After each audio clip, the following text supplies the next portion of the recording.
Ab heute könnt ihr mich Entdecker nennen. Eine Sensation ist passiert. Ich habe Atlantis gefunden.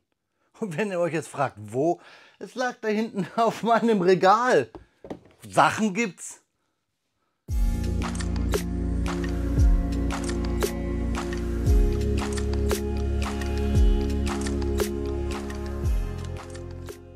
Willkommen in der Norkenplätzchenscheune.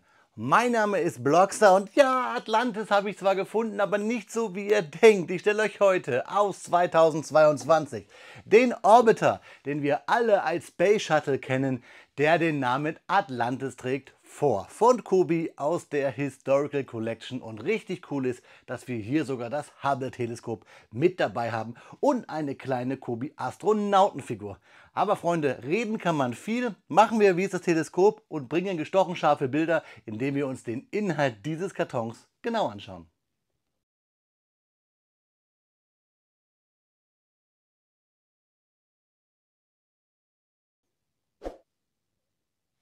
Aus 2020 liegt vielleicht das ikonischste Fluggerät neben den Flyer der Gebrüder White, der Spirit of St. Louis oder der Fokker DR1 hier auf meinem Bautisch.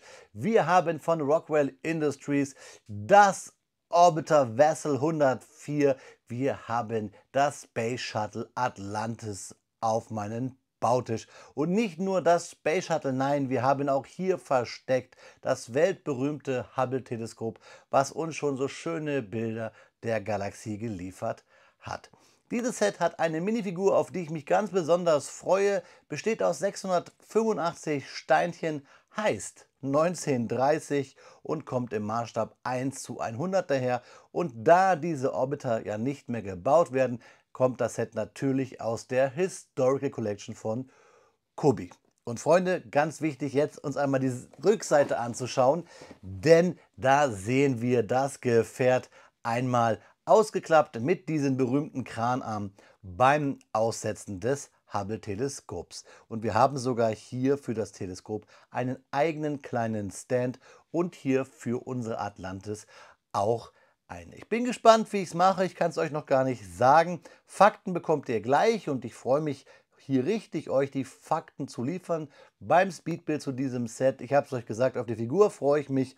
Wichtig aber noch, wir sehen, dass das Vehikel, ich wollte schon gerade Flugzeug sagen, was aber ja nicht wirklich der Fall ist, 34,5 cm lang wird. Es wird 18,5 cm hoch und hat eine Spannweite von 26 cm.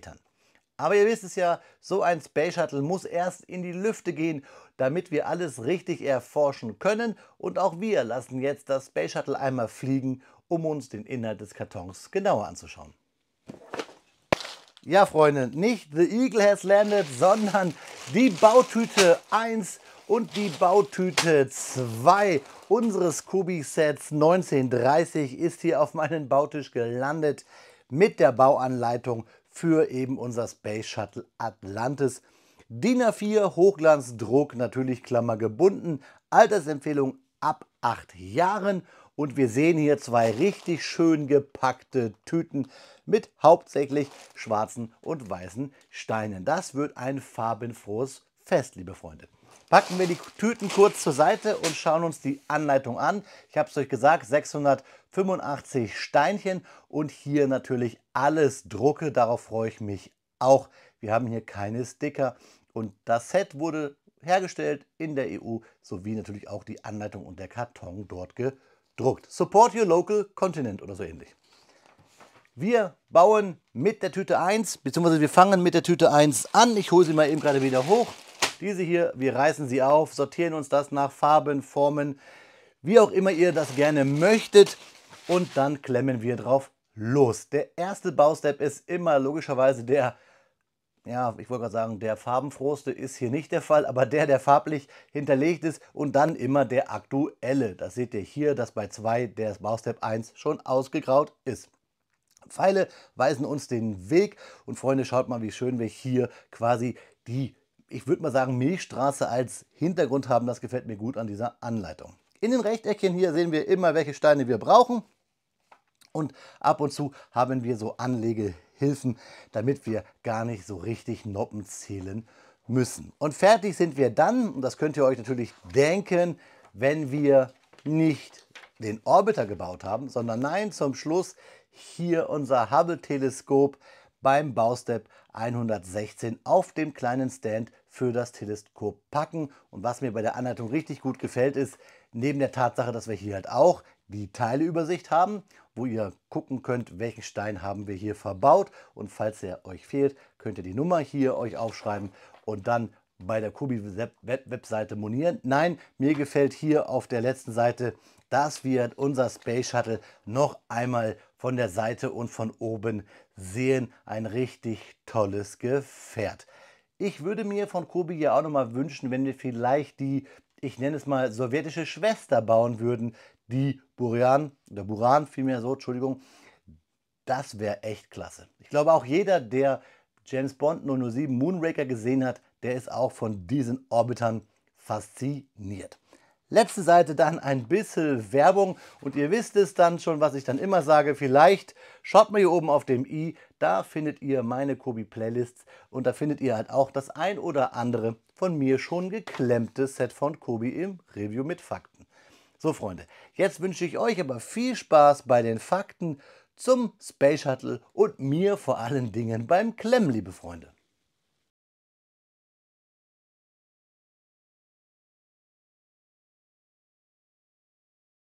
Der Weltraum. Unendliche falsches Intro. Speedbit-Zeit ist Faktenzeit. Und Freunde, natürlich sprechen wir heute über das Space Shuttle, das den gleichen Namen trägt wie der sagenumwobene verlorene Kontinent, beziehungsweise auch wie eine Serie im Stargate-Universum. Aber nein, heute sprechen wir über das Space Shuttle Atlantis. Das Space Shuttle Atlantis war eines der 5 Raumfahrzeuge im Rahmen des Space Shuttle-Programms der NASA.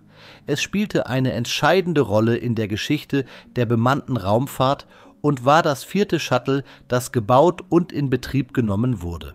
Atlantis absolvierte insgesamt 33 Missionen im All und trug zur Wartung der Internationalen Raumstation sowie zur Instandhaltung des Hubble-Weltraumteleskops bei.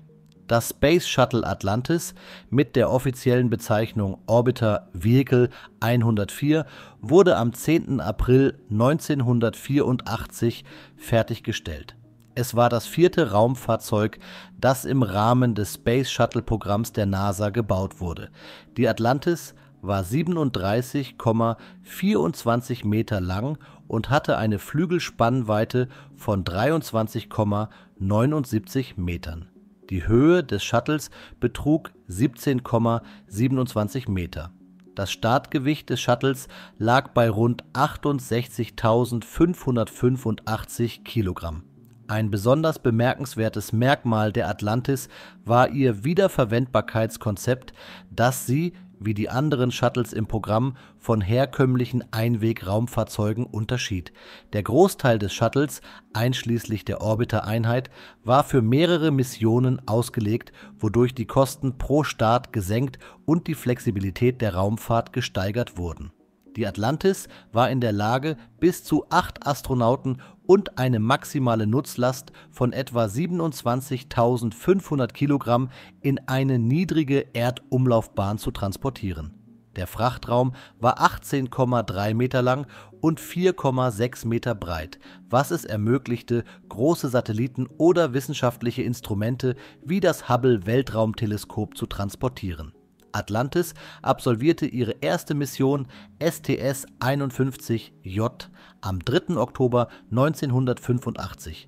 Dies war ein geheimer militärischer Einsatz im Auftrag des US-Verteidigungsministeriums. Die meisten frühen Missionen der Atlantis beinhalteten den Transport von Kommunikationssatelliten und die Durchführung von wissenschaftlichen Experimenten in der Erdumlaufbahn. Eine der bemerkenswertesten Missionen der Atlantis war STS-125 im Mai 2009. Dies war die 5. und letzte Wartungsmission des Hubble-Weltraumteleskops. Während dieser Mission führten die Astronauten umfangreiche Reparaturen und Upgrades am Teleskop durch, die es Hubble ermöglichten, weiterhin wichtige wissenschaftliche Daten zu liefern. Diese Mission zeigte die vielseitigen Fähigkeiten des Space Shuttles bei der Instandhaltung und dem Transport großer Nutzlasten. Insgesamt führte Atlantis 14 Missionen zur internationalen Raumstation durch. Diese Missionen waren entscheidend für den Aufbau und die Versorgung der ISS, die heute als eines der größten internationalen Projekte in der Raumfahrt gilt. Atlantis war das Shuttle, das 2011 die letzte Space-Shuttle-Mission STS-135 durchführte. Diese Mission markierte das Ende des Space-Shuttle-Programms und einen bedeutenden Wendepunkt in der bemannten Raumfahrtgeschichte der Vereinigten Staaten. Das Space Shuttle Atlantis wurde von 3 Haupttriebwerken, den sogenannten Space Shuttle Main Engines, angetrieben, die beim Start rund 5,5 Millionen Pfund Schub erzeugten. Diese Triebwerke wurden durch die beiden Feststoffraketen, die sogenannten Solid Rocket Boosters, unterstützt, die nach etwa 2 Minuten Flugzeit abgetrennt und im Atlantischen Ozean geborgen wurden, um sie wieder zu verwenden. Atlantis verfügte über ein thermisches Schutzsystem, das speziell entwickelt wurde, um das Shuttle bei Wiedereintritt in die Erdatmosphäre vor extremen Temperaturen von bis zu 1650 Grad Celsius zu schützen. Dieses System bestand aus Tausenden von keramischen Kacheln, die regelmäßig gewartet und bei Bedarf ausgetauscht wurden. Ein weiteres bemerkenswertes technisches Detail war der Roboterarm der Atlantis, auch als Remote-Manipulator-System bekannt. Dieser 15,2 Meter lange Arm wurde für den Transport und das Manövrieren von Nutzlasten im Weltraum verwendet und spielte eine wichtige Rolle bei der Wartung von Satelliten und der Montage der internationalen Raumstation. Im Laufe ihrer 33 Missionen legte die Atlantis mehr als 200 Millionen Kilometer zurück und verbrachte über 300 Tage im Weltraum. Sie transportierte insgesamt 207 Astronauten und zahlreiche wissenschaftliche Nutzlasten. Mit ihrem vielseitigen Einsatzspektrum von militärischen Satellitentransporten über wissenschaftliche Missionen bis hin zur Unterstützung der internationalen Raumstation trug die Atlantis maßgeblich zum Erfolg des Space-Shuttle-Programms bei. Einer der wichtigsten Beiträge des Space-Shuttle-Programms war die Möglichkeit, die Raumfahrt zugänglicher zu machen, indem wiederverwendbare Raumfahrzeuge eingesetzt wurden. Während frühere Raumfahrzeuge nach einmaligem Gebrauch verloren gingen, war es mit dem Shuttle möglich, ein und dasselbe Raumfahrzeug für mehrere Missionen zu nutzen. Dies ermöglichte es der NASA, zahlreiche wissenschaftliche Experimente durchzuführen, die Raumstation zu bauen und wertvolle Technologien zu testen. Die letzte Mission der Atlantis, STS-135, startete am 8. Juli 2011 und endete am 21. Juli 2011. Dies war die 135. und letzte Mission des Space-Shuttle-Programms der NASA. Mit der Stilllegung der Space-Shuttle-Flotte wurde ein wichtiger Abschnitt in der Raumfahrtgeschichte abgeschlossen. Nach dem Ende des Shuttle-Programms wurde die Atlantis in den Ruhestand versetzt und befindet sich nun im Kennedy Space Center Visitor Complex in Florida. Dort ist sie seit 2013 für die Öffentlichkeit zugänglich und dient als Erinnerung an die technischen Errungenschaften und Herausforderungen der bemannten Raumfahrt. Die Atlantis steht heute symbolisch für eine Ära der Raumfahrt, in der die Wiederverwendbarkeit von Raumfahrzeugen, die Flexibilität im Einsatz und die Möglichkeit, große Nutzlasten in den Weltraum zu bringen, entscheidend waren. Obwohl das Shuttle-Programm nicht ohne Kritik und Herausforderungen war, bleibt der Beitrag der Atlantis und ihrer Schwesterfahrzeuge zur Raumfahrt unbestreitbar. Sie legte den Grundstein für zukünftige Entwicklungen in der Raumfahrttechnologie und inspiriert weiterhin Generationen von Wissenschaftlern, Ingenieuren und Weltraumbegeisterten. Das Space Shuttle Atlantis war ein herausragendes Beispiel für die Möglichkeiten der wiederverwendbaren Raumfahrttechnologie. Mit 33 Missionen, darunter die letzte des gesamten Shuttle-Programms, trug es entscheidend zur Entwicklung der modernen Raumfahrt bei. Seine Einsätze reichten von wissenschaftlichen Missionen über den Aufbau der internationalen Raumstation bis hin zur Reparatur des Hubble-Weltraumteleskops. Heute ist die Atlantis ein bedeutendes Ausstellungsstück, das für die Errungenschaften einer ganzen Raumfahrtepoche steht. Ja, Freunde, das waren die Fakten, sehr ausführlich, denn dieses Weltraumvessel oder Vehikel oder wie auch immer man es nennen möchte, offiziell ja, Orbiter, liegt mir sehr am Herzen. Ich bin ein großer Fan von. Ich glaube, jeder, der wie ich in den 80ern groß geworden ist, hat diese ersten Raumschiffe, also richtige Raumschiffe, weil sie cool aussahen, einfach geliebt. Ja, jetzt viel Spaß beim Klemmbaustein-Review des Kobi-Sets 1930. Viel Spaß dabei. Nach 2 Stunden Bauzeit, ich wollte fast sagen, nach 2 Stunden Aufenthalt im Orbit, ist es fertig, unser Space Shuttle Atlantis, unser OV-104 aus dem Hause Kobi. Und ich kann euch sagen, es hat einfach nur Spaß gemacht zu bauen. Wenn auch rudimentär, und es gibt ja für viele, die sich da draußen für Klemmbausteinhersteller aller Art interessieren, natürlich den ein oder anderen Premium-Klemmbausteinhersteller, der vielleicht detailliertere Space Shuttles auf den Markt gebracht hat, schon über Jahrzehnte kann man eigentlich sagen. Aber hier haben wir eine kostengünstigere Alternative, und was ich hier bei diesem Set total feiere, ist unser kleines Hubble-Teleskop. Machen wir aber eins nach dem anderen, und keine Angst, Freunde oder Freundinnen oder für alles dazwischen, wenn ihr hier denkt, Mensch, Bloxy, warum hast du das und das nicht gezeigt? Es gibt ja hier im Anschluss, nachdem ich das hier mit euch bespreche, ja nochmal eine kleine Bildershow, wo ihr alles seht, wo wir auch nochmal ein bisschen über die Fakten vom Hubble-Teleskop sprechen. Fangen wir aber erstmal an mit der Anleitung. Da ist sie, was ich ganz köstlich fand, und ich habe ja auch, denke ich mal, beim Besprechen gesagt, ist halt hier dieses Sternenumrandungsthema der Anleitung, und dass wir hier so einen beigen Hintergrund haben. Das tut eigentlich ganz gut beim Lesen, weil wir haben ja hier schwarz und weiß viel zu verbauen. Das macht es sonst ein bisschen, ja, eintönig, aber hier gefällt mir die Anleitung ganz gut und sie kann man gut klemmen. Und da es viele größere Steine sind, ist dieses 8 Jahre plus auch eindeutig in Ordnung. Es gibt zwar, fällt mir gerade ein, noch einen kleinen Fehler bei der Darstellung, wie hier das Hubble-Teleskop im Kran hängt, im Roboterarm. Hier, das ist im Echt etwas anders, zeige ich euch aber gleich. Schauen wir uns auch vielleicht gleich mal das Shuttle nicht zuerst an, so wollte ich sagen, sondern unser Hubble-Teleskop, nämlich unseren Astronauten. Auf den habe ich mich am meisten gefreut, nämlich mein erster Kobi-Astronaut. Sieht hier oben so ein bisschen ja, komisch aus, aber Astronauten haben ja immer so eine weiße Sturmmaske eigentlich auf, Sturmhaube. Deswegen fällt diese Noppe, die da oben, oder der Tube, der in die Noppe geht, gar nicht so auf. So sieht es eigentlich ein bisschen langweilig aus, und auch der Sauerstofftank ist wirklich mit Luft gefüllt von unten, also er ist hohl. Das ist ein bisschen schade, aber der Druck des Torsos ist dann wieder ganz schön. Ich nehme es mal ab, das Sauerstoffgerät, und dann haben wir hier diese typischen Anschlüsse, wie wir das kennen von Astronauten aus den 80ern. Und ich bin jetzt richtig froh, als so langsam angehender Kobi-Minifiguren-Sammler hier den Astronauten zu haben. Und natürlich kriegt er trotzdem wieder seine Sauerstoffflasche.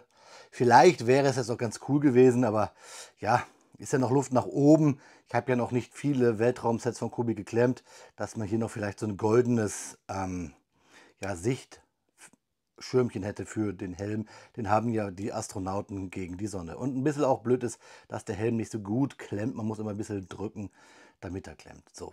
Aber trotzdem, mein erster Kobi-Astronaut. Juhu! So, aber Highlight ist natürlich hier das Hubble-Teleskop, und da weiß ich immer nicht, wie rum es eigentlich ist, weil eigentlich hier ist dieser Deckel, glaube ich, eigentlich das, was hier normalerweise ja, das Okular hätte. Also eigentlich ist es andersrum irgendwie, glaube ich, darzustellen, aber in der Anleitung baut man es so. Deswegen lassen wir es so. Ich finde es cool, diese goldenen bedruckten Paneele hier mit diesen typischen eigentlich runden Steinchen, 4 Noppen breit, mit denen wir eigentlich Schiffsrümpfe und sowas bauen bei Kobi. Hier diese Rundung von unserem kleinen Teleskop. Das gefällt mir richtig gut. Es war ja eine Pannenserie schlechthin, aber jetzt gibt es gestochen scharfe Bilder. Aus urheberrechtlichen Gründen kann ich diese natürlich hier nicht auf meinem Kanal zeigen, aber wenn ihr googelt, gibt es fantastische Bilder. Und was auch fantastisch ist, ist natürlich der Stand hierzu. Der ist richtig cool, ein kleiner Stand, den wir hier so aufnoppen, und in der Bauanleitung ist dieser Stand auch Teil des Krans bzw. der anderen Darstellungen, was aber gar nicht passt. Und wir bauen hier auf den 2 Noppen, die über sind, dann hier diese 2 Tubes dann auf. So, also können wir auch das Hubble-Teleskop dann nur so darstellen. Wie es richtig ist, ja, ihr könnt es mir ja gerne mal in die Kommentare schreiben. Gucken wir uns aber jetzt das Space Shuttle an. Ganz cool der Doppelstand. Hier unten habt ihr vielleicht gesehen, den habe ich zuerst gebaut, weil ich einfach ein paar schwarze Steine aussortieren wollte. Doppelstands sollte es bei Kobi auch eigentlich viel öfter geben. Ihr kennt vielleicht das eine oder andere Flugzeug, was ihr vielleicht schon mal gebaut habt, oder schaut mal gerne auf meinem Kanal auf der Kobi Playlist, wo ich Flugzeuge habe, die oft hier über abkippen, wo dieser Stand nicht ausreicht. Hier ist aber mehr als ausreichend massiv. Vielleicht hätte ich mir damals, das ist ja ein bisschen älter, schon 2 Jahre, Stand 2024, hier auch noch Noppen gewünscht für die Figur, rüste ich aber um. Ich finde ja, und das macht Kobi jetzt ja aktuell immer öfter, dass auf diese Stands auch Noppen gehören, um diese Figuren aufzuklemmen. Ja, das ist der Stand, sehr groß, der schwarz, geht an die Seite. Sehr groß, der schwarz, ist auch unser Space Shuttle von unten. Das macht es aber aus. Schöne, viele schwarze, dünne Fliesen, diese typischen dünnen Kobi-Fliesen, die gefallen mir richtig gut. Hier ist die Aufnahme für den Stand. Hier haben wir diese typischen, ja, Laufwerksräder bei Kobi, auch einfach nur hier auf Baurichtungsumkehrplates gedrückt mit den Tubes und den Bars, gefällt mir richtig gut, weil Kobi hier einfach sich toll bleibt und jeder, der Kobi baut, kennt halt dann auch diese Bautechnik. Dann viel Weiß. Ich wünschte, meine Zähne wären so weiß wie die vom Kobi-Weiß, wobei es dann schon wieder fast nach einer Brücke aussieht von irgendeinem Hollywood-Star. Nee, Spaß, oder Stefan Raab, keine Ahnung. Aber ich mag dieses Weiß. Ich finde, das ist mit fast das beste Weiß, was es bei Klemmbausteinen gibt. Bisschen komisch ist hier die Bautechnik hier hinten mit den, ja, einmal Einser, wie heißen die eigentlich? Weiß ich gar nicht. Aber wo die C-Clamps reingehen, ich glaube auch einmal Einser Bar, bla bla bla. Ist ja eh bei Kobi Stein immer so ein bisschen nicht wie bei Lego oder so. Man muss da ein bisschen immer für sich selber, glaube ich, eine Lösung finden. Bei Kobi haben die ja nur Nummern. Aber dass es hier solche Lücken hat, man durchgucken kann, das finde ich ein bisschen blöd. Sonst cool gelöst. Diese typischen, ja, Turbinen ist jetzt das falsche Wort. Die typischen Raketenantriebe, so heißt es richtig, die ich ja auch in Fakten erwähnt habe. Richtig cool. Und auch dieser Hitzeschirm, Leitschirm, wie auch immer. Das gefällt mir. Das ist ja eh ikonisch bei diesen Raumschiffen, bei diesen Orbitern hinten, diese Antriebsgondeln. Das gefällt mir. Und Gondel ist das Stichwort vielleicht, weil wir können ja hier die Hangar Bay aufmachen. Das, Gondel und Hangar Bay passt gar nicht, aber hier passt es halt, weil ich es cool finde. Ihr seht das schöne glänzende Schwarz, ihr seht die vielen, vielen weißen Hinges hier. Und ihr seht hier diesen Roboterarm, den man so ausfahren kann. Und dann kann man das Hubble-Teleskop hier draufpacken. Ganz anders, wie gesagt, als in der Darstellung des Kartons und in der Anleitung. Wobei beim Bauen es dann wieder richtig gezeigt wird. Ich zeige es euch mal ganz kurz, wie man hier das Hubble-Teleskop draufpackt. Nämlich mit der gleichen Bautechnik wie hier. Man nimmt diese Tubes hier ab. Hat hier komischerweise am Kran nur eine Noppe und macht dann hier das Teleskop dran. Man kann das Teleskop nicht so gebaut da reinfahren, man muss es halt auseinanderbauen, aber ich finde es an diesem Kran, wofür es ja berühmt ist, oh, das ist übrigens die einzige Schwachstelle, das ist mir gerade auseinandergefallen, ist, dass dieses Cockpit-Formteil hier mit diesen großen Steinen einfach hier aufliegt. Das seht ihr ja, wir haben hier keinen, ja, homogenen Übergang, das ist einfach dieses Formteil, was super geil bedruckt ist, aber einfach nur hier mit dem Bar drauf liegt, also mit den großen Steinen meine ich, und dann, ja, da am besten nicht anfassen, dann geht es ab. Weil es halt, ihr wisst es, so, hier ist es leichter als da hinten, wegen den Gondeln, wegen dem Seitenleitwerk und dann knickt es ab. War mein Fehler, ist halt sonst alles tolle Kobi-Steine, aber dem Gewicht her, das ist die Schwerkraft, physikalischen Gesetzen, muss sich auch Kobi trotzen oder dran halten. So, das ist jetzt hier der Kran, der Roboterarm, hier mit Hinges gelöst, aber wir kriegen halt hier logischerweise die Teleskopgeschichte, unseren großen ja, Feldstecher in die Galaxie nicht eingefahren da rein. Man muss also dann hier die Segel so abnehmen. Man muss die Klappe einklappen. Das fährt man ein und dann legt man den Kran hier so hin, legt das Teleskop hier so rein. Ich weiß gar nicht, sowas, genau. Und dann kann man das hier so reinnoppen. Das seht ihr auch da hinten am Kartondesign. So, man muss da auch gar nicht so ordentlich sein. Und dann klappt man es zu. Na, jetzt habe ich was erzählt von ordentlich sein. Achso, man muss hier, glaube ich, diese Arme auch nochmal abnehmen. So, zack, legt man es da rein. Dann legt man das da rein. Zack, zack, klappt es zu. Und schon ist unser Teleskop verschwunden. Ich werde es natürlich trotzdem hier gleich wieder auf den extra Stand packen. Ich werde es auch getrennt ins Regal stellen.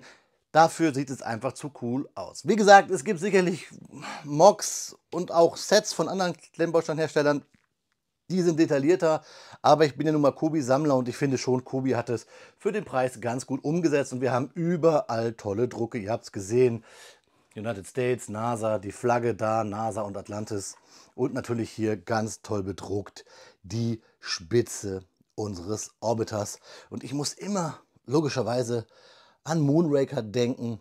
Natürlich an die Buran, das habe ich euch gesagt. Ich hoffe echt, dass Kobi da noch was macht. Und was mir ganz gut gefällt, das Profil. Das liegt jetzt natürlich nicht unbedingt am Kobi-Set, aber Kobi hat es ganz gut getroffen. Nein, es liegt an der Vorlage, der historischen, muss man jetzt ja schon sagen. Und mir gefällt dieses schöne Schwarz da unten, wie das glänzt. Ach, herrlich. Freunde, ihr hattet jetzt gerade 8 Stunden, 8 Stunden wäre vielleicht mal was, für, wenn ich alle meine Fakten zusammenstande. Nein, ihr hattet 8 Minuten Fakten, jetzt 10 Minuten Review. Schon wieder etwas länger das Video, aber so ein schönes Set von der Vorlage her sollte auf jeden Fall auch seine Zeit bekommen. Jetzt bekommt ihr nochmal Zeit, euch eure eigenen Gedanken zu bilden bei den Detailbildern und dann schauen wir uns zum Abschluss noch einmal in die Augen, liebe Freunde. Wie immer an dieser Stelle bekommt ihr Detailbilder zum Set, das ich gebaut habe, damit ihr euch selber einen genauen und tieferen Eindruck vom Orbiter verschaffen könnt. Ich möchte diese Zeit aber nutzen, um euch noch ein paar Fakten zum Weltraumteleskop Hubble zu nennen. Das Hubble-Weltraumteleskop, benannt nach dem amerikanischen Astronomen Edwin Hubble, wurde am 24. April 1990 mit dem Space Shuttle Discovery ins All gebracht und befindet sich etwa 540 Kilometer über der Erdoberfläche. Es ist ein reflektierendes Teleskop mit einem Hauptspiegel von 2,4 Metern Durchmesser und kann Licht im sichtbaren, ultravioletten und nahen infraroten Bereich des Spektrums erfassen. Eine seiner bedeutendsten Entdeckungen war die genaue Messung der Hubble-Konstante, die die Expansionsrate des Universums beschreibt. Hubble hat zudem Aufnahmen des Hubble Ultra Deep Fields gemacht, die die fernsten jemals beobachteten Galaxien zeigen und Milliarden von Jahren in die Vergangenheit blicken lassen. Es wurde mehrfach von Astronauten gewartet und aktualisiert, um seine wissenschaftliche Mission fortzusetzen, die bis heute andauert. Wichtig auch noch zu erwähnen, dass Kobi noch andere Space Shuttles auf den Markt gebracht hatte, wie zum Beispiel die erwähnte Discovery. Diese hatte bzw. hat die Nummer 21076 und kam in der von mir schon einmal mit der Mayflower gezeigten Smithsonian-Serie. Sobald ich weitere Sets hierzu habe, werde ich die euch hier auf meinen Kanal definitiv zeigen. Wenn wir schon über meinen Kanal reden, dann schaut gern in die Videobeschreibung, dort findet ihr alle Infos zum Set sowie Bezugsquellen und einen Rabattcode über 15% bei meinen Shop-Partner. Ebenso schaut doch gern bei meinem Merch-Shop vorbei, ich habe einige neue T-Shirts erstellt. Vielleicht gefallen die Designs euch ja. Ebenso findet ihr dort unten auch den Link und die Möglichkeit, Kanalmitglied zu werden und somit Videos früher zu sehen. Ach ja, und zum Schluss noch einmal danke bis hierher, denn Kobi Classics ist ja immer so eine Sache. Viele wollen nur die neuesten Sets sehen und daher feiere ich, wie gut und gern ihr meine Reviews zu älteren Kobi-Sets annehmt. Danke dafür. Ja, Freunde, da ist das Video schneller zu Ende, als dass bei Amazon wahrscheinlich schon wieder ein paar T-Shirts mit dem NASA-Logo verkauft wurden. Auch ich bin ja diesem Trend verfallen, denn irgendwie seit ein paar Monaten oder schon gefühlt Jahre ist das NASA-Logo zu so einer Art Trendmarke geworden. Was ich ganz cool finde, denn Weltraumforschung ist ja was Faszinierendes und deswegen bin ich auch froh, dieses Set hier wirklich auf meinen Pile of Shame, auf meinen Stapel von eigentlich schon längst hätte zu klemmenden Kobi-Klemmbausteinen entdeckt zu haben. Und ich bin richtig, richtig verliebt in diese schwarz-weiße kleine Technik-Wunderheit. Ich habe es euch gerade schon eigentlich bei dem Review gesagt. Mehr kann ich einfach nicht sagen, als dass ich dieses super schöne Kobi-Weiß klasse finde.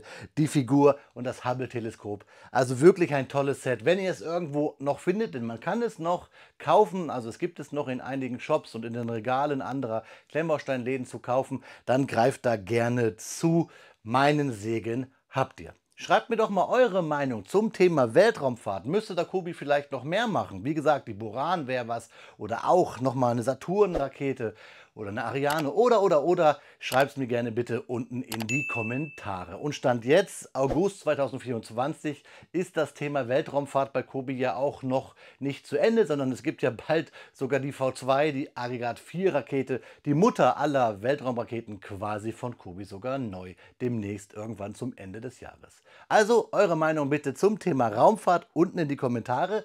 Gerne auch das Feedback hier zum Set. Habt ihr das vielleicht auch? Und es gibt ja auch von Kobi noch andere Sets hier mit dem Thema Weltraumfahrt. Welches ihr davon gerne auf meinem Kanal sehen würdet, lasst mich das gerne auch bitte unten in den Kommentaren wissen. Und dann, ja, ein Flugzeug ist es ja nicht wirklich, eigentlich ja dann wieder doch ein Raumschiff, ein Vogel, Superman, keine Ahnung. Wir sagen einfach mal, es ist ein Flugzeug hier, unser Orbiter. Deswegen wie immer, ich wünsche euch einen guten Flug, auf Wiederbauen, euer Freund, der Blockstar.